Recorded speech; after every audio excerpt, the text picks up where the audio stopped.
on est mardi, je reviens à peine d'avoir fait quelques courses pour me faire à manger. Et je débute cette semaine seulement, donc mardi, car ce week-end a été très crevant et j'accumule énormément de fatigue.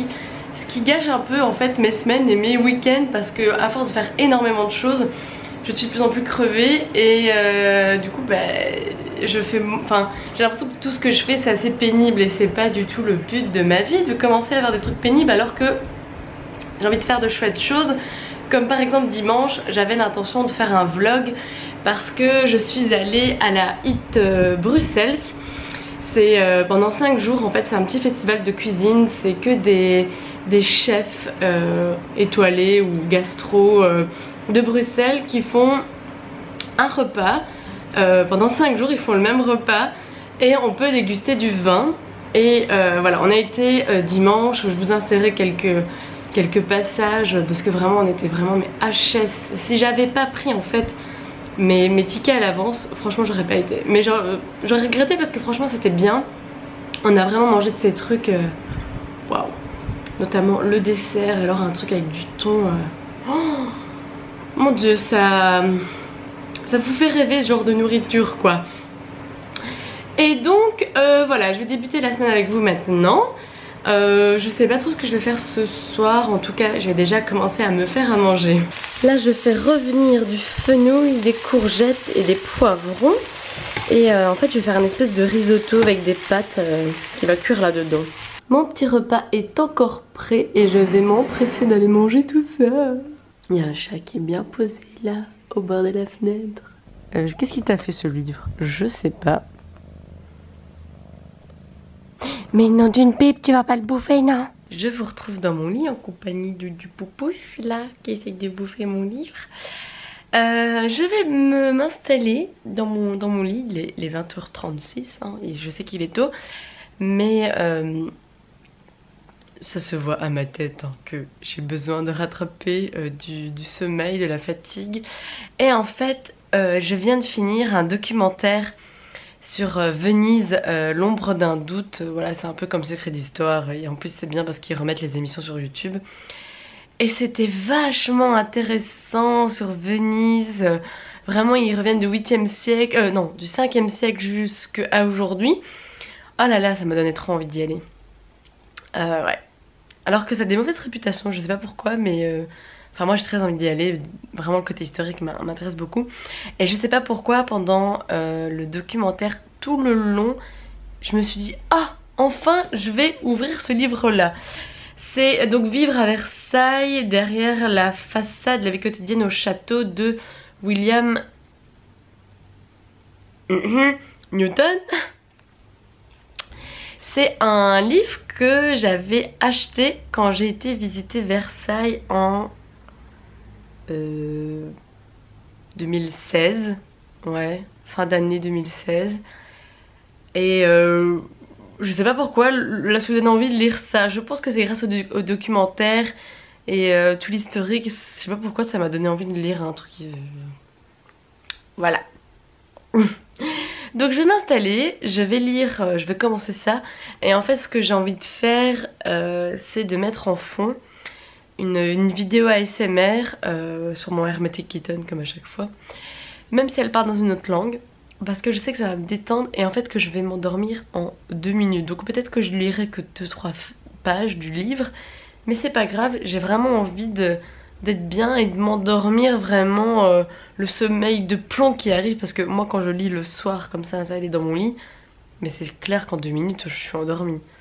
Donc là c'est le bon plan, je vais m'installer et prier pour que je fasse dodo très vite. J'ai l'impression que ça perturbe à fond le chat, les petits bruits que Kiki fait. Ça c'est bien un comble, tiens.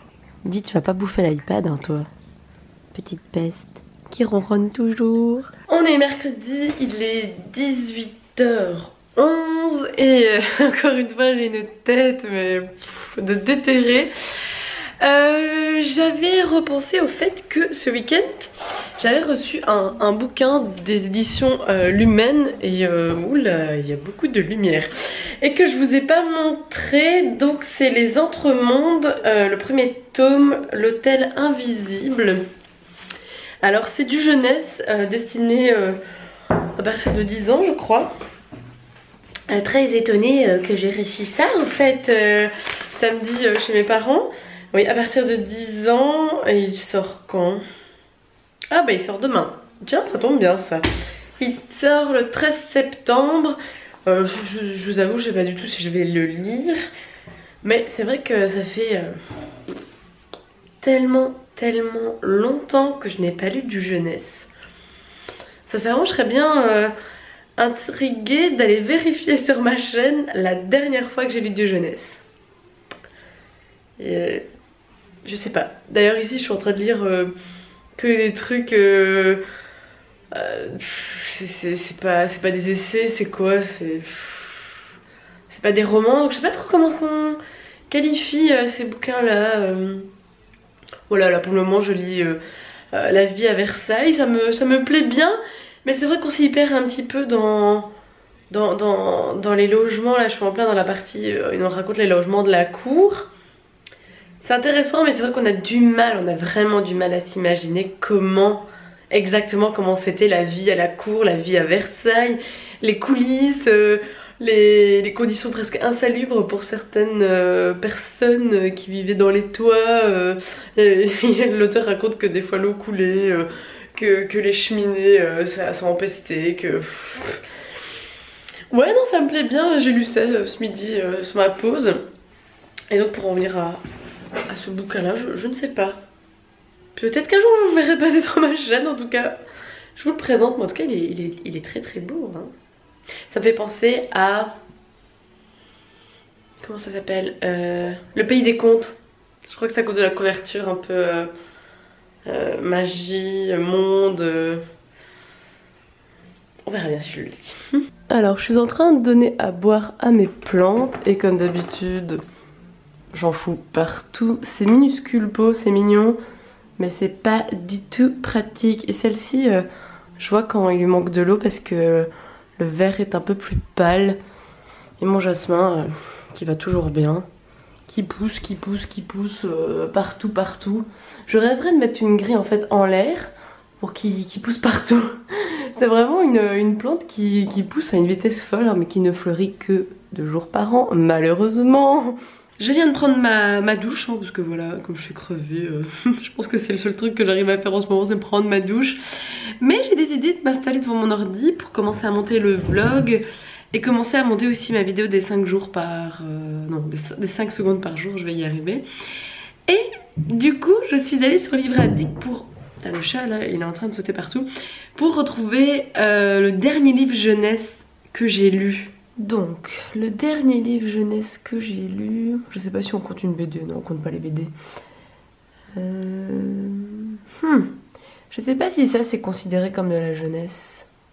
Bon non, on va pas considérer ça. Je voudrais vraiment trouver un truc...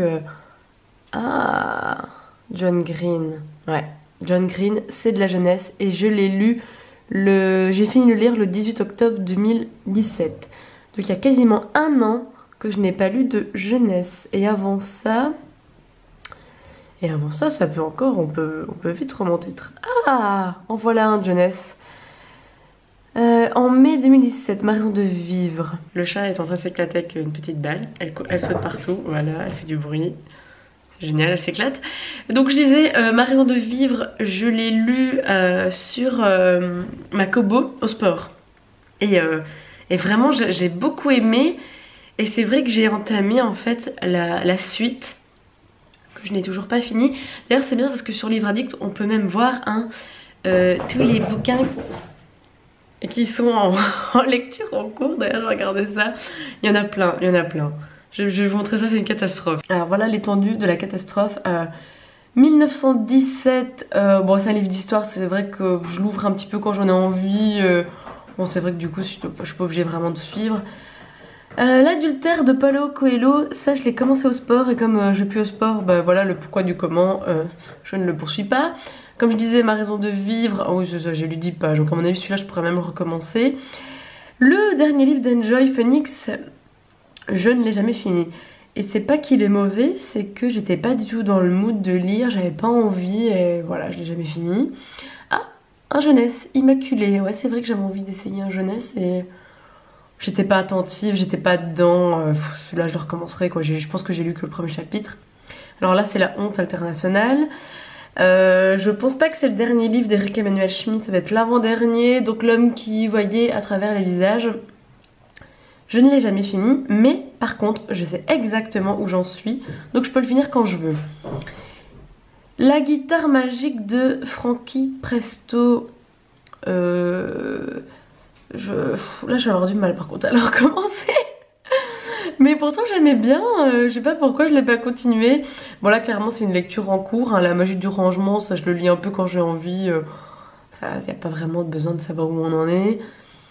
Le crime de l'Orient Express, je le lisais au sport et en fait j'ai vu le film il n'y a pas si longtemps que ça et en fait j'ai jamais voulu le finir parce que la fin m'a vraiment pas top quoi.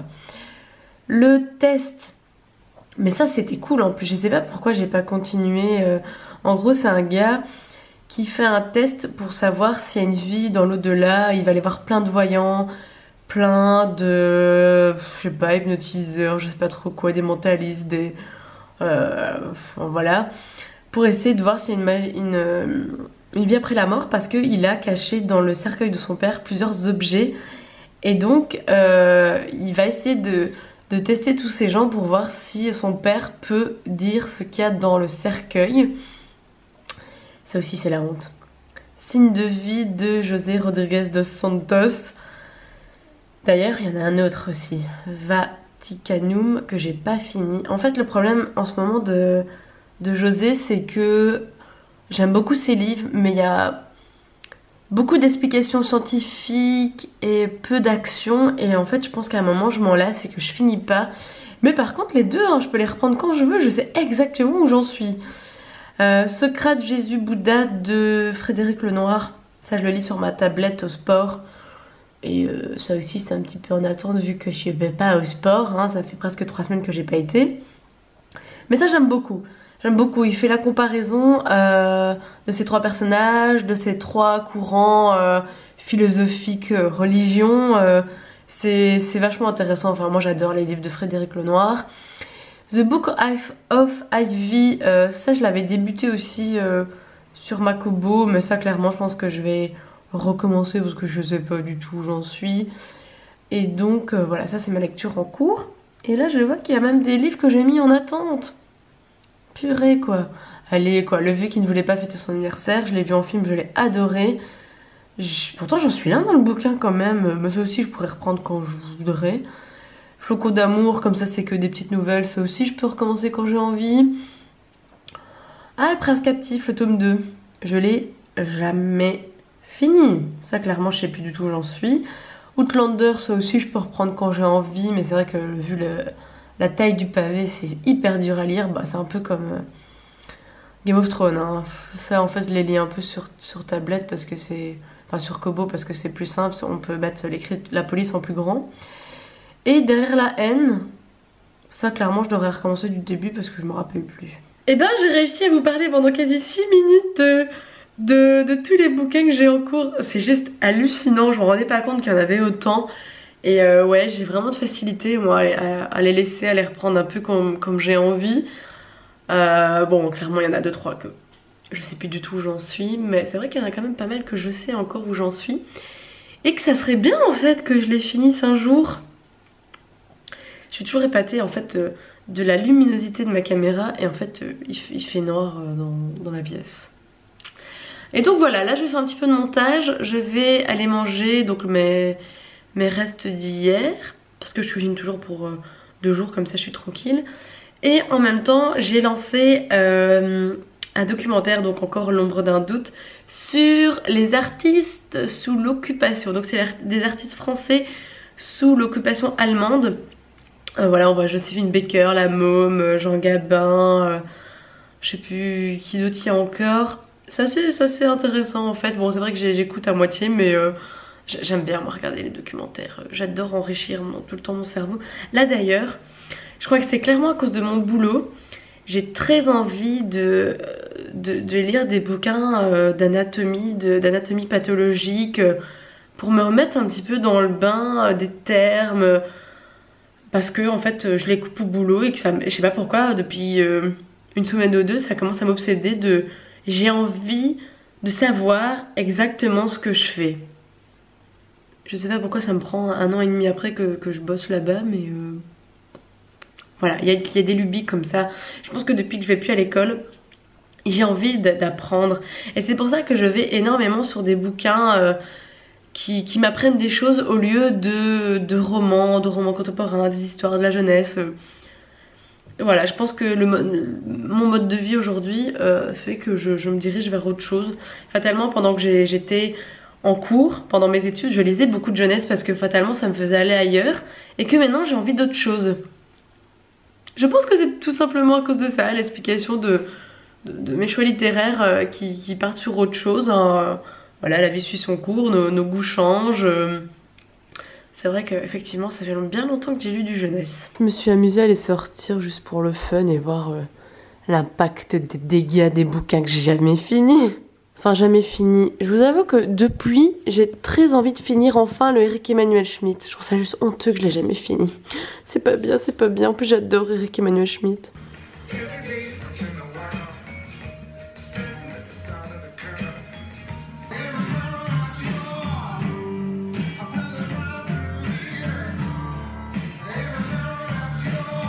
Petite update avant d'aller dormir et surtout pour vous annoncer une énorme nouvelle. Je viens de lire 100 pages. 100 pages. Alors que je l'ai abandonné je ne sais plus quand, il y a fort lointain, n'est-ce pas? Et dingue parce que c'est fou, je l'ai abandonné juste avant la partie que je voulais vraiment arriver. Je ne sais vraiment pas pourquoi, peut-être que je ne devais pas le lire à ce moment-là, peut-être que maintenant j'étais prête à lire ce passage-là, soit. En fait voilà, j'ai retrouvé le bouquin quasiment à l'endroit où je me souvenais, ce qui est juste incroyable, hein. Je pense que ça fait 2 ans que je l'ai pas fini.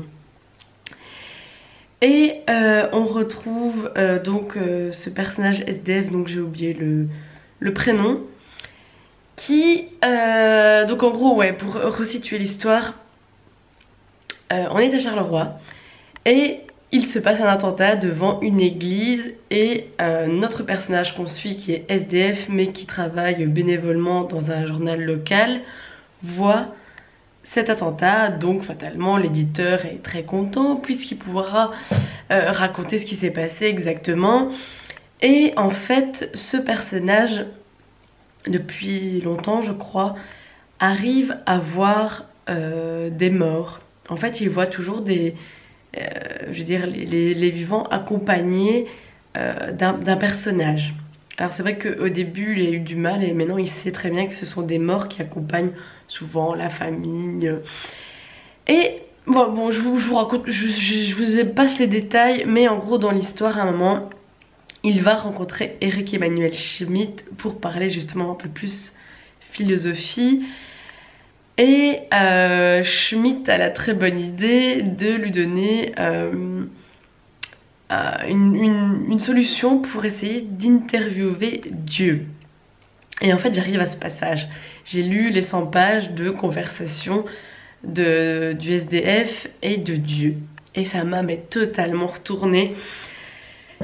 C'était vachement intéressant. Je pense qu'en fait énormément de gens qui se posent beaucoup de questions justement sur les 3 religions monothéistes, le judaïsme, le christianisme et l'islam, ça pourrait vraiment leur faire du bien, parce que je trouve que la vision d'Eric Emmanuel Schmitt, parce que clairement on a plus l'impression qu'il se parle à lui-même, qu'il se pose des questions à lui-même, des questions auxquelles il a trouvé des réponses grâce à ses lectures de ces 3 livres, l'Ancien Testament, le Nouveau et le Coran, que lui a analysé ça, qu'il a bien réfléchi, qu'il a compris la vision de ces 3 religions qui pour lui en somme n'est qu'une seule, qu'il n'existe qu'un seul Dieu, que Dieu a essayé de créer ces 3 religions, ces 3 livres pour essayer de guider l'homme, de lui faire comprendre des choses, pour qu'il analyse et pas qu'il prenne au pied de la lettre tout ce qu'il a écrit, et aussi que